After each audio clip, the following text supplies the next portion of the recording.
এত চেষ্টা করি যে তেলে ভাজা খাবার একটু কম খাবো, বাট পারি না। কেন জানি না, খেতেই মন চায়। বাট আমি যেটাই খাই না কেন, আমি বাসায় বানিয়েই খাই। চেষ্টা করি বাইরের খাবার একটু কমই খেতে। তো আজকে আমি বানাবো আলুর চপ টিকিয়া, যেটাই বলো না কেন ওইটা। বাট আমার বাসায় ছিল না চিজ, তো চিজ অর্ডার করলাম। চিজ আসার পরে আর কি মেন প্রসেস স্টার্ট করব। তো সঙ্গে ছেলের জন্য একটা চিপস আর কিন্ডার জয়েন্ট দিয়ে অর্ডার করে দিলাম। তো আলুগুলো কিন্তু আমি আগে থেকে ধুয়ে রাখছিলাম। আজ আমি টিকিয়া বানাবো মাত্র 4টে আলুতে। তো 4টে আলুতে কতগুলো টিকিয়া হয় চলো দেখি। তো আমি আলুগুলো ধুয়ে রাখার পরে কুকারে সিটি মারা দেন, মাত্র 4-5টা সিটি মারলে আলু বয়েল হয়ে যাবে। তো আমার আলু বয়েল হয়ে গেল অলরেডি। তো বয়েলে ভালো করে ছিলে। বাট এই টিকিয়াগুলো কোনো মেহমানকে বিকেলে নাস্তা হিসেবে চায়ের সঙ্গে অনেক ইয়াম্মি লাগে। আপনারা বানিয়ে ট্রাই করে দেখতে পারেন। আমি কিন্তু মাঝে মাঝে ট্রাই করি, আমি অতটা কিন্তু খাই না, কিন্তু মাঝে মধ্যে আর কি খাই। বাসায় যদি কোনো মেহমান থাকে, বৃষ্টির আর এখন অনেক বৃষ্টি পড়তেছিল, মানে বৃষ্টির সিজন, তো বাইরে প্রচুর আকার বৃষ্টি। তো দেখতে দেখো আমার আলুগুলো ম্যাশ করা হয়েছে। তার ভিতরে আমি 2টো ব্রেডের টুকরো নেব, 2টো ব্রেড পিস নিয়ে নিলাম।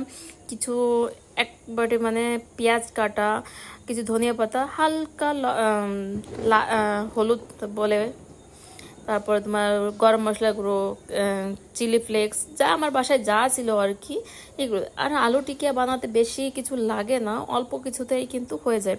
তো আমি যে চিজ অর্ডারটা করেছিলাম সেই চিজটা অনেক বড় পিস ছিল। তো আমি আমার অনুযায়ী আর কি আমি ছোট করে পিস করে নিলাম। একটা চিজকে আমি 2 টুকরো করে।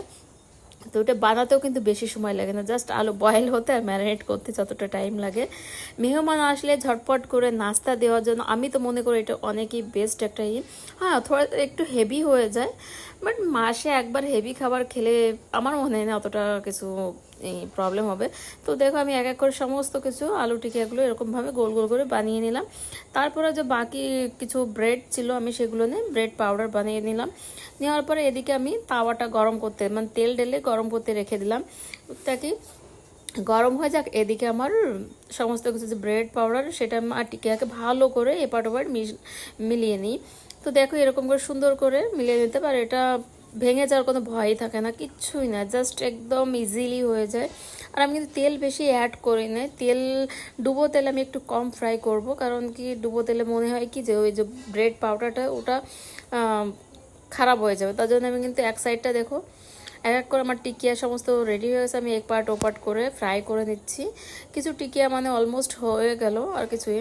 তো তোমরা কিন্তু বৃষ্টির সময় কিন্তু এটা এনজয় করতেই পারো। আমি এখানে প্রচুর আকার বৃষ্টি হচ্ছে, তো আমি মনে করলাম আজকে একটু কিছু নতুন কিছু হয়ে যাক। ডেলি তো মানে বাসার যে ডেলি রেগুলার খাবার খাই, আজকে কিছু অন্য কিছু হয়ে যাক।